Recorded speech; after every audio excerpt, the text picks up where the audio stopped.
Welcome to the program, everyone. Today, we are diving into a truly unconventional and thought-provoking theory regarding one of the most complex challenges in human health, cancer. We're looking at a perspective that blends ancient philosophy, frequency therapy, and radical dietary shifts. It's a fascinating synthesis, Mike. We're essentially discussing a holistic protocol that views the body not just as a biological machine, but as a vibrational entity that needs to be reset through specific oils, sounds, and emotional releases. I have to jump in right away, Emery. We're talking about something called Abraxas oil and the idea of laziness as a cure. To most people, that sounds, well, a bit out there. How do we even begin to ground that in reality? That's exactly the tension we want to explore today, Sam. The source text we're analyzing suggests that to heal, one must embrace a state of deep rest, almost a forced laziness, using this Abraxas medicine. Emery, what's the logic behind prioritizing sleep to this degree? Well, Mike, if we look at it through the lens of cellular repair, the body does its most significant housekeeping during deep sleep. The theory suggests that for someone with cancer, the typical 8-hour window isn't enough. They need to descend into a deeper, prolonged state of recovery. But the text mentions that if a normal person sleeps that much, they get dizzy. So is there a specific biological threshold being crossed here? It sounds like we're talking about a medically induced hibernation of sorts. Exactly, Sam. It's about creating a state where the body's energy is redirected entirely away from external movement and focused inward. And this is where the Abraxas oil comes in, acting as a catalyst for this deep restorative state. Right. And while the person is in this deep sleep, the theory introduces another layer, frequency. It suggests using headphones to listen to third eye activation sounds. We're talking about specific hertz frequencies meant to vibrate the body at a cellular level. Wait, let me get this straight. We're sleeping for massive amounts of time while being pumped with sound waves. I've heard of sound baths, but using frequencies to target cancer cells specifically. That's a huge claim, Emery. It is a huge claim, Sam, but the underlying principle in many alternative circles is that everything is vibration. If cancer cells have a specific resonant frequency, the idea is that you can use sound to disrupt their structure or conversely, to harmonize the healthy cells around them. It's like that classic example of a singer breaking a wine glass with their voice. If you find the right frequency, you can impact physical matter. But here, the third eye aspect suggests a spiritual or neurological component as well, doesn't it? That's what bothers me, Mike. The third eye usually refers to the pineal gland. Are we suggesting that hormonal regulation from the brain is the key to this vibrational healing? It feels like we're jumping from biology to mysticism very quickly. Actually, Sam, there's a bridge there. The pineal gland regulates melatonin, which is a powerful antioxidant and crucial for the sleep cycles we were just talking about. Activating that system through sound could theoretically optimize the body's internal pharmacy. Let's shift gears to the dietary aspect because it's very specific. The theory is adamant: no meat, especially no pork. Instead, it advocates for seeds, nuts, fruit, and specifically watermelon. Why watermelon, Emery? Watermelon is highly alkaline and incredibly hydrating, but more importantly, it contains L-citrulline, which helps with blood flow and oxygenation. The theory later mentions that oxygen is the enemy of cancer, which aligns with some older metabolic theories of disease. Okay, but the pork thing? Don't eat pork, period. That's a very strong stance. Is this about the fat content, or is there something else? The text mentions things turning into bacteria and parasites. It seems to be about the cleanliness of the fuel. The argument is that certain meats feed the cancer cells or introduce pathogens that the immune system then has to waste energy fighting, instead of focusing on the tumor. Exactly, Mike. The theory suggests that meat, particularly pork, contributes to mucus buildup. In this framework, mucus is seen as a stagnant environment where disease can hide and flourish. Removing mucus daily is presented as a primary defense mechanism. So we're talking about a clean body being an oxygen-rich body. But honestly, Emery, can you really starve cancer just by eating garlic, ginger, and turmeric? I mean, I love a good curry, but that's a lot of pressure on my spice rack. Well, Sam, ginger and turmeric are some of the most studied anti-inflammatory agents on the planet. Curcumin, the active ingredient in turmeric, has been shown in some studies to induce apoptosis, cell death, in certain cancer lines. It's not just folklore. And garlic is often called nature's antibiotic. If the goal is to kill parasites and bacteria to free up the immune system, those ingredients make a lot of sense. But let's look at the olive oil mention. Why drink olive oil?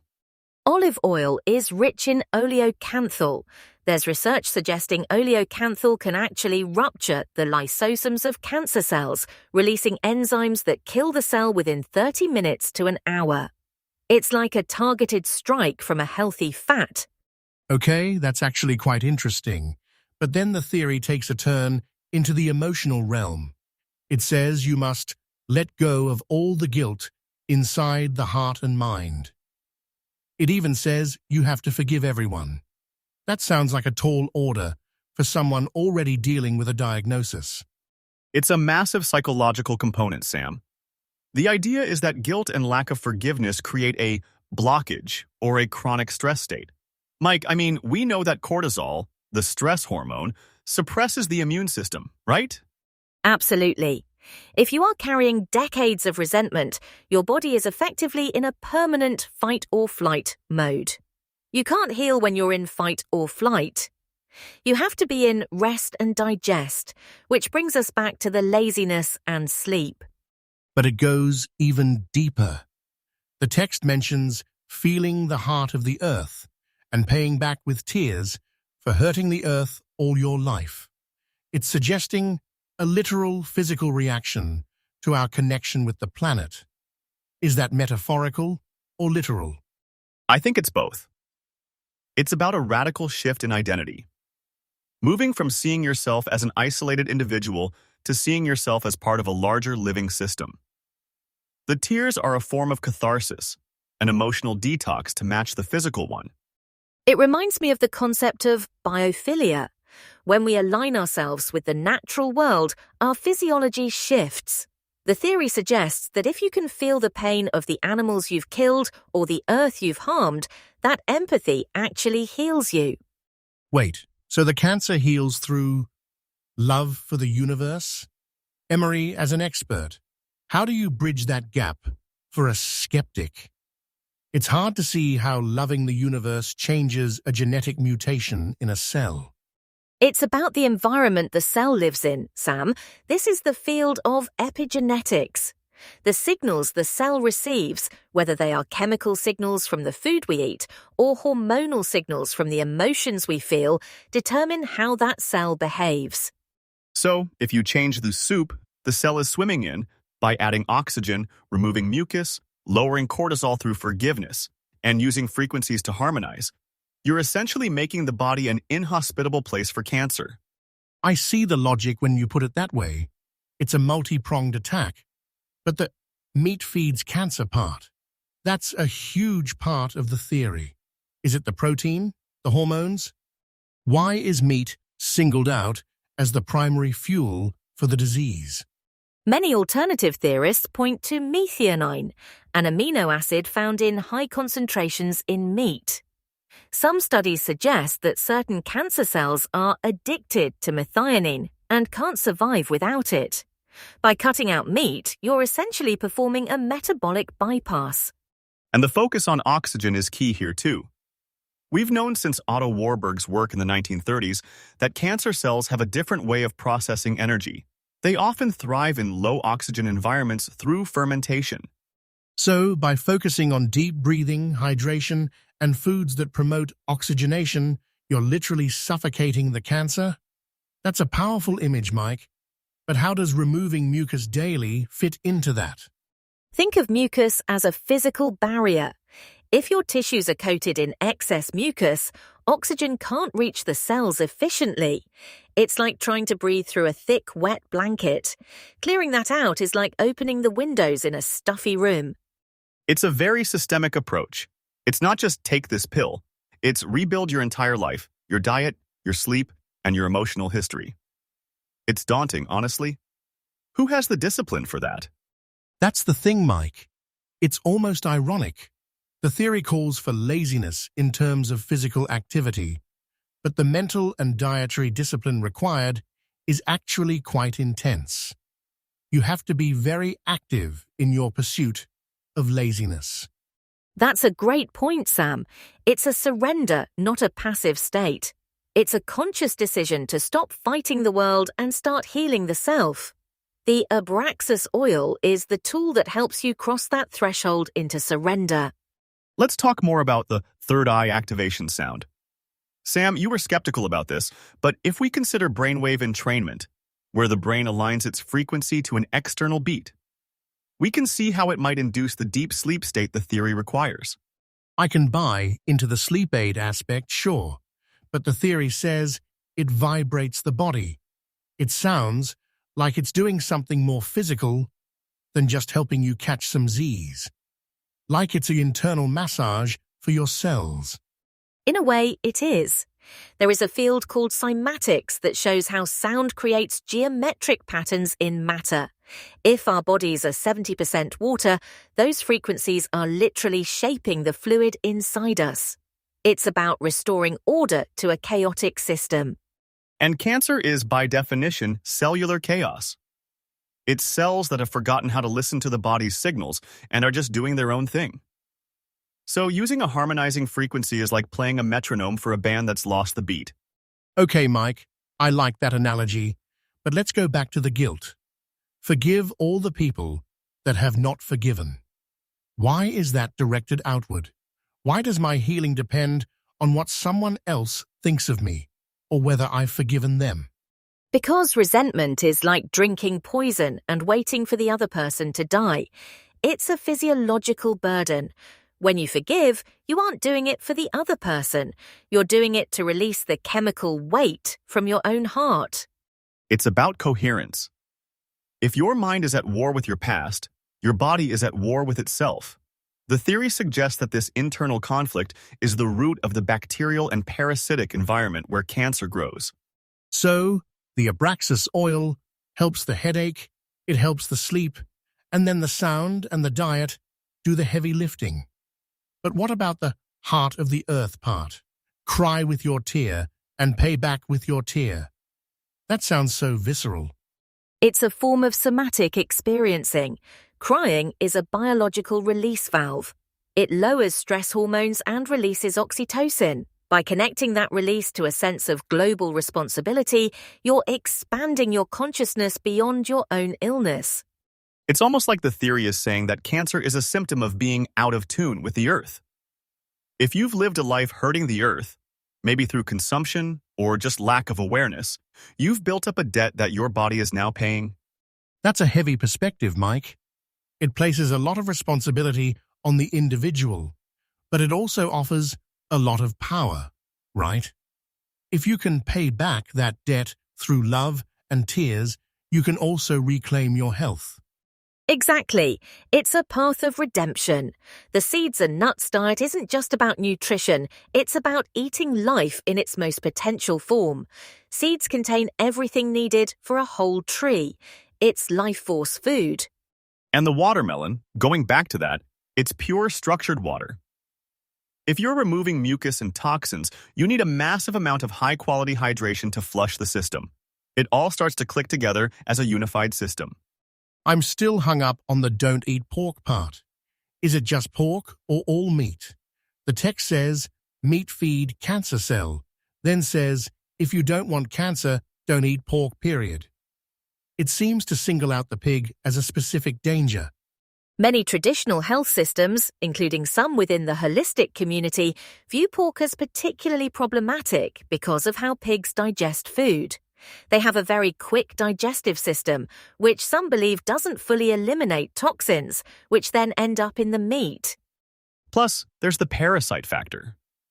If the goal is to keep the body clean and free of bacteria and parasites, pork is often seen as the highest risk meat in that regard. It's about minimizing the load on the immune system. So it's about efficiency. Don't make your body work harder than it has to. Use that energy for healing instead of digestion or fighting off low-grade infections from food. I'm starting to see how the laziness fits in now. Exactly, Sam. It's metabolic laziness. You're being lazy so your cells can be incredibly active. You're clearing the schedule so the repair crew can finally get to work without being interrupted by a heavy meal or a stressful email. I love that term, metabolic laziness. It's such a counterintuitive way to think about it. We're so used to the fight cancer rhetoric, the war on cancer. This theory is more like a peace treaty with the body. A peace treaty. That's interesting, but a peace treaty requires terms, and the terms here are pretty strict. No pork, lots of garlic, ginger, turmeric, and olive oil. It's like a very specific, very intense Mediterranean diet on steroids. It really is. And the inclusion of garlic and ginger is vital because they are natural blood thinners. Better blood flow means more oxygen delivered to those deep tissues that have been starved of it. It's all about creating an aerobic environment. And that oxygen focus is really the clincher, isn't it?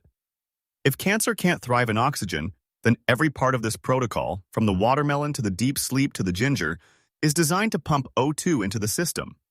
Wait, how does sleep help with oxygen? Wouldn't you have more oxygen if you were out running or exercising?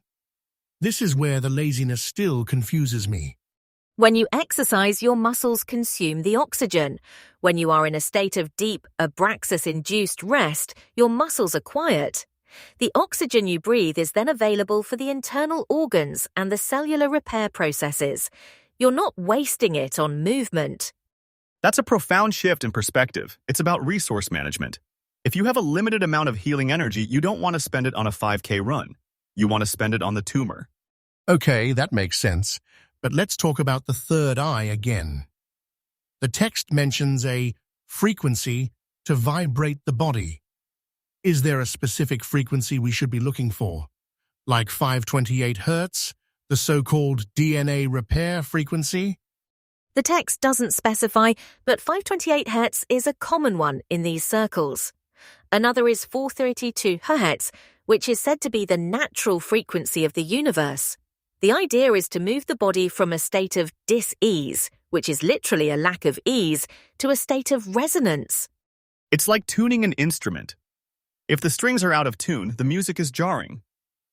The cancer is the jarring note. The frequency is the tuning fork. And you have to listen to it while you sleep to let it sink into the subconscious. And the subconscious is where the guilt lives, right? So the sound is working on the cells and the emotions at the same time. It's a very elegant system, if you can get past the initial weirdness of it. Exactly, Sam. It addresses the human being as a whole. You can't just fix the body and ignore the mind, and you can't just fix the mind and ignore the diet. It's the ultimate all-in approach. I'm curious about the Abraxas oil itself. The name Abraxas has deep historical and mystical roots. It often represents a deity that embodies both good and evil, or the totality of existence. Using that name for a medicine is very deliberate. It suggests a medicine that isn't just good in the traditional sense, but something that encompasses the whole process of life and death. It's a bit intimidating, honestly. It's not just a bottle of Tylenol. It implies a medicine of totality, and that fits with the theme of connecting with the heart of the earth. You're not just taking a cure, you're undergoing a transformation. You're becoming a person who can no longer host cancer because your entire vibration has changed. That brings us back to the feeling of love with the universe. The text says, in that feeling love with the universe, your cancer will heal. It's the final step. The diet, the sleep, the oil, the sound, they all lead to this moment of connection. It sounds beautiful, Mike, it really does. But I have to ask, What about the people who do all this and don't heal? Is there a danger in telling someone that their cancer is a result of not loving the universe enough? That is the most difficult part of these theories, Sam. It can lead to victim blaming. But I think the intention here is the opposite. It's meant to be empowering. It's saying that you have tools, even when the traditional system says you're out of options. It's about agency. Instead of being a passive recipient of treatment, you become an active participant in your own biological and spiritual restructuring. Even if the outcome isn't a cure in the medical sense, the process itself brings a kind of peace. I can see that. The payback with your tear part, that's a very powerful way to find meaning in suffering. It turns the illness into a catalyst for a deeper connection with life itself. And that connection is what ultimately kills the parasites, not just the physical ones, but the mental parasites of fear, anger, and isolation. When you feel at one with everything, there's no room for the otherness of disease. Let's talk practically for a second. If someone wanted to follow the mucus removal part of this, what does that actually look like? Are we talking about neti pots? Specific herbs? The text says remove mucus constantly or daily. It usually involves an alkaline diet, like the fruits and seeds mentioned, which naturally reduces mucus. But it also involves things like oil pulling with that olive oil, or using expectorants like ginger to keep the lymphatic system moving. And the focus on oxygen. Does that mean deep breathing exercises, like the Wim Hof method? That seems like it would fit perfectly with this, even though it's not lazy in the traditional sense. Actually, deep breathing can be done while lying down, totally relaxed. You can be lazy and still be oxygenating your blood. It's about the quality of the rest. Most of us aren't very good at resting, are we? We aren't. We're resting while scrolling on our phones or worrying about tomorrow. This abraxas sleep is different. It's a total withdrawal from the world. It's a sacred laziness. I'm starting to appreciate the laziness more now. It's almost a form of rebellion against a society that demands we be productive even when we're sick. It's saying, no, my only job right now is to exist and vibrate at the right frequency. Exactly. And that existence is supported by the seeds, the nuts, the watermelon, and the olive oil. It's a very minimalist, very pure way of living. It's stripping everything back to the essentials. And don't forget the no pork rule. It's the ultimate thou shalt not. It's the one thing you must give up to enter this state of healing. It's a symbolic sacrifice as much as a dietary one. It's a lot to take in. It's a theory that requires a total paradigm shift. You have to believe in the power of sound, the power of forgiveness, and the power of, well, garlic. It's a lot of different things coming together. But isn't that what health is? It's not just one thing. It's the sum total of our environment, our habits, and our thoughts, and Noah. This theory just takes that to its logical and perhaps extreme conclusion. It reminds me of the terrain theory of health. The idea that if the terrain, the body, is healthy and balanced, germs or cancer cells simply cannot take root.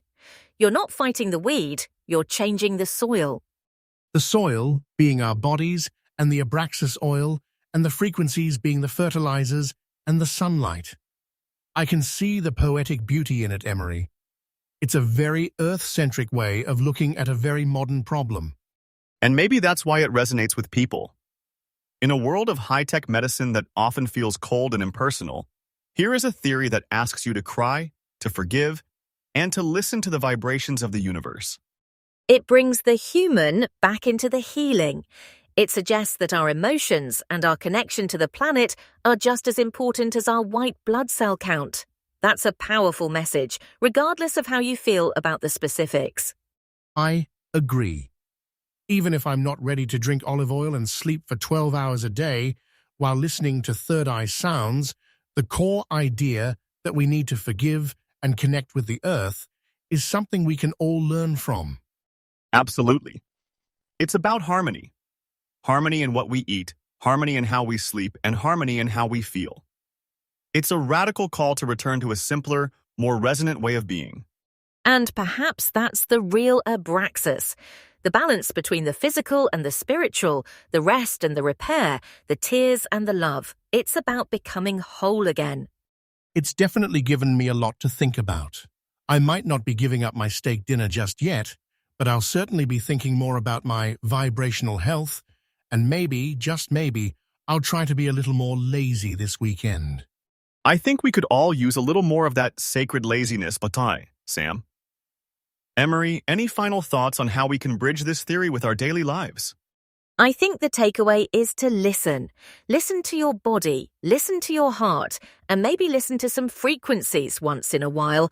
The body has an incredible capacity to heal if we just give it the right environment and then get out of its way. Get out of its way. I like that. Well, thank you both for this deep dive. It's been a truly enlightening conversation about a theory that, while unconventional, touches on some very deep truths about the human experience. Thanks, Mike. It's been a trip. I'm off to find some watermelon and maybe work on that forgiveness thing. It sounds like a good place to start, regardless of the abraxas of it all. That's the spirit, Sam. Small steps toward a bigger harmony. Thanks for having me, Mike. Thank you, Emery. And to our listeners, whatever your path to health looks like, may you find the rest, the oxygen, and the love you need to thrive. Until next time, stay curious and stay resonant. Wait, Mike, before we go, I just thought of something regarding the abraxas oil and the laziness. If you think about it, the word lazy is often used as a pejorative, but in nature, animals are lazy most of the time. A lion isn't running around unless it's hunting. Most of its life is spent in that deep restorative state. That's a great point, Emery. We're the only species that feels guilty for resting. We've pathologized the very thing that keeps us healthy. Maybe the abraxas oil is just a way to give ourselves permission to be natural again. Permission to be natural. I love that. It's like we need a medicine to justify doing what our bodies are screaming for. Oh, I'm not being lazy, I'm taking my abraxas protocol. Exactly. It reframes the rest as a proactive choice. And when you combine that with the oxygen-rich foods and the emotional clearing, you're not just resting, you're rebuilding. It's a very active form of non-action. The Wu way of cancer treatment. Action through non-action. It's a classic Taoist principle applied to modern cellular biology. It's actually quite sophisticated when you look at it from that angle. It really is. It's about alignment. When you are aligned with the heart of the earth, you don't need to struggle. The healing happens as a natural byproduct of that alignment. The tears are just the clearing of the path. And the seeds and nuts, they are the potential energy that fuels that new growth. It's like you're replanting your own internal garden. You've cleared the weeds of guilt and mucus, and now you're sowing the seeds of health. And the watermelon is the rain. I'm getting into the metaphor now, Mike. It's a complete ecosystem, a self-contained world of healing that you can create within yourself. It's a beautiful vision, Sam. And it's one that reminds us that we are not separate from the world around us. Our health is the earth's health, and vice versa. Pay back with your tear for hurting the earth. It's a call to global as well as personal healing. It's a powerful note to end on, the idea that by healing ourselves, we are in some small way healing the planet. It's all connected. The vibration of one cell affects the vibration of the whole. Well, I'm definitely feeling more vibrational already. Thanks for the talk, guys. It's been real. It certainly has. Thank you both. And thanks again to our listeners. We hope this conversation has sparked some new ideas for your own journey toward wellness. Good night and good health. Good night, everyone. Peace and love, everyone. And don't forget the garlic. Wait, one more thing, Emery. We didn't talk about the headache part. The text says the abraxas oil helps the headache. Is that a common symptom in this process? Like a healing crisis or a detox reaction? Often, yes. When the body starts dumping toxins and clearing mucus, it can cause temporary discomfort, including headaches. The oil acting as a sedative helps the person sleep through that phase, allowing the body to do the hard work without the conscious mind getting in the way with its pain signals. So it's like a buffer. It protects you from the discomfort of your own recovery. That makes sense. It's like being under anesthesia for a spiritual surgery. Spiritual surgery. I like that. It really captures the depth of what we're talking about here. It's not a superficial fix. It's a deep, deep cleaning of the entire system. Okay, now I think we've truly covered it all. I think so too, Mike. It's a fascinating theory, and I'm glad we had the chance to unpack it. Me too. It's been an eye-opener. Or should I say, a third eye-opener? Exactly, Sam. A third eye-opener indeed. Thanks again, everyone. We'll see you next time. Take care. Bye for now. Actually, I was just thinking about the garlic and ginger again. Emery, in your experience, is there a specific way these should be consumed according to these kinds of theories? Raw? Cooked? Juiced? Usually raw is preferred to keep the enzymes intact. Garlic, for instance, needs to be crushed and then left to sit for a few minutes to activate the allicin. If you cook it right away, you lose a lot of that medicinal punch. Wow, so even the way you prepare the food is part of the frequency or the energy of the cure. It's so detailed. It's like a ritual. It is a ritual. A daily ritual of self-care and intentionality. Every clove of garlic, every slice of ginger is a conscious choice toward healing. It's the opposite of mindlessly eating a burger while driving. That intentionality is probably half the battle. When you believe that what you are doing is healing you, your brain starts producing the neurochemicals that support that process. It's the placebo effect, but used consciously as a tool. So even if the garlic didn't do anything, which we know it does, the act of choosing it and believing in it would still be helping. That's the power of the mind-body connection we've been talking about. Exactly. It all comes back to that central point. The body is not just a machine. It's a reflection of our internal and external environment. And we have the power to change that environment. Well said, Mike. It's a message of hope, ultimately. No matter how sick you are, there are always things you can do to shift your vibration and support your body's natural wisdom. I'm definitely going to be more mindful of my internal environment from now on. Thanks for the extra insights, Emery. Yes, thank you. Okay, for real this time. Good night, everyone. Good night. Sleep well, and maybe try some third eye sounds. One last thought before we truly wrap up. Emery, you mentioned the Abraxas oil as a medicine for laziness. Does that imply that laziness itself is the medicine, or that the oil causes the laziness? The way it's phrased, it sounds like the oil is a tool to induce that state of laziness. It's like a facilitator. It helps the person overcome the guilt of not being productive so they can finally just be. That's so interesting. So it's not just a physical sedative, it's a psychological one. It quiets the inner critic that says we should be working or doing something useful. And in doing so, it allows the most useful thing of all to happen, healing. It's a total reversal of our cultural values. Laziness isn't a vice here, it's the highest virtue. Precisely. It's a radical act of self-love. To say, I am worth the time it takes to heal, even if that means doing nothing for weeks or months. That's a very brave thing to do in our world. It really is. It takes a lot of courage to be that lazy. I think I'm starting to get it now. It's not about being a couch potato, it's about being a healing powerhouse. A healing powerhouse. I love that, Sam. What a perfect way to describe it. Okay, I think we finally reached the end of this particular rabbit hole. But what a fascinating journey it's been. It really has. Thanks for the great questions, Mike and Sam. It's been a pleasure. Same here. I'm going to go be a healing powerhouse for a few hours now. See you guys later. See you later, Sam. Good night, Emery. And good night to all our listeners. May your rest be deep and your healing be complete.